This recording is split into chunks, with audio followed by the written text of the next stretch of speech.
Hi everyone, in this video I'm going to solve this really cool, really fun question that goes like this.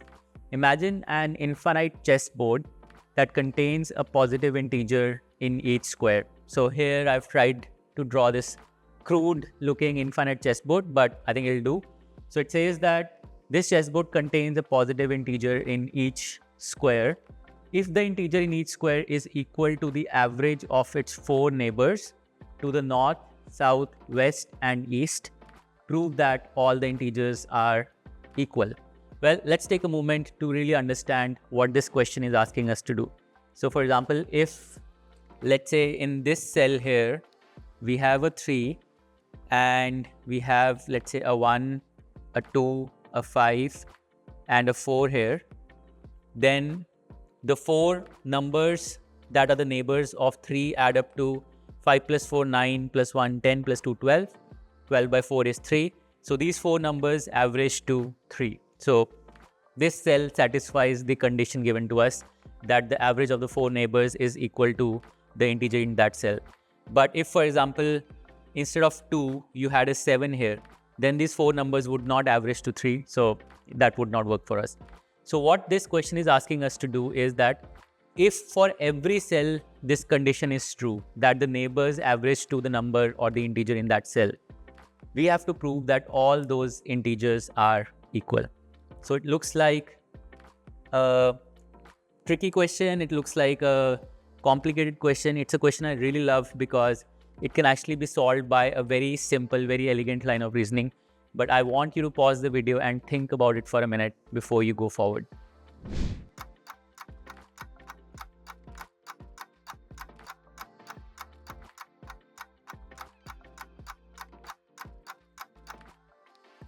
Alright, the reason I love this question is that it's a beautiful demonstration of what is called the extreme principle.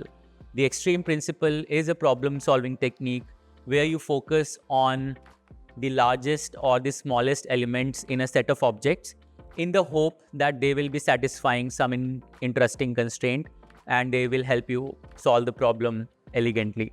So in this case, for example, let's assume for a minute that all of the integers on the chessboard are different. And if you're like me and you like visualizing, you can imagine the integer in each cell as the height of a building or a pillar placed in that cell, vertically jutting out of the plane of this board. And therefore, you can imagine the landscape of this chessboard as a bunch of buildings, infinite buildings, all of different heights, jutting out to different extents from the board. Now, here's how the extreme principle will be applied in this case. You take any subset of the chessboard. So for example, you take this subset of the chessboard that's visible in this frame, and you basically say that there must be some lowest number or some lowest height in that set of numbers. There must be some lowest number below which there is no other number present in that region. And let's say that this cell here has that number. So let's say that number is 3. So let's say 3 is the lowest number in this region, and let's say this cell has that number 3. Now here's the trick that helps you solve this. Here's how the extreme principle is applied. You have to think about what can possibly come in these four cells. So if these four numbers, let's say, are A, B, C, and D, you have to think hard about what can these four numbers possibly be. The outcome actually follows from a very simple line of reasoning.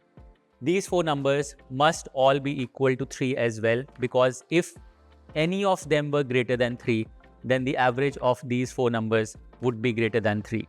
Let's just make it mathematically more concrete. Suppose that A is a number that's either greater than or equal to 3. It can't be less than 3 because we have assumed that 3 is the minimal possible element in this region. So A is a number greater than 3 or equal to 3. B is also greater than or equal to 3. C is also greater than or equal to 3. And D is also greater than or equal to 3. And if I now add these four things, these four inequalities, I must have A plus B plus C plus D must be greater than or equal to 12, which means that the average, which is A plus B plus C plus D by 4, must be greater than or equal to 3. But what I really want is the average to be exactly equal to 3. It cannot be greater than 3.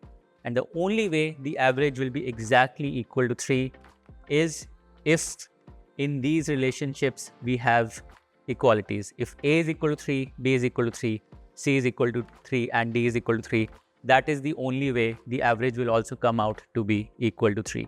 So this is it. This is the reasoning. You just start with the minimal element which some cell will have. Just pick one of those cells. You say, okay, let's say this cell has that minimal element in that region. It could be 3, it could be any other number. And then you say that its 4 neighbors must also have that minimal element. And then you kind of spiral out from there. You say that if this also has that minimal element, then these neighbors will also have that minimal element. These neighbors will also have that minimal element, and so on. And you can kind of cover out this reasoning to the entire board and essentially conclude that all cells will have the same number. So it's a beautiful application of the extreme principle. You basically just start by saying that there must be some minimal element, and you pick a cell that has that element, and you then just apply the logic that all its neighbors will be the same and extend it to the entire board. So I hope you loved it. I actually really love this line of reasoning. I hope you loved it as well. But if you do have any other way to solve this problem, once again, do share it in the comments. We would love to know. Thank you.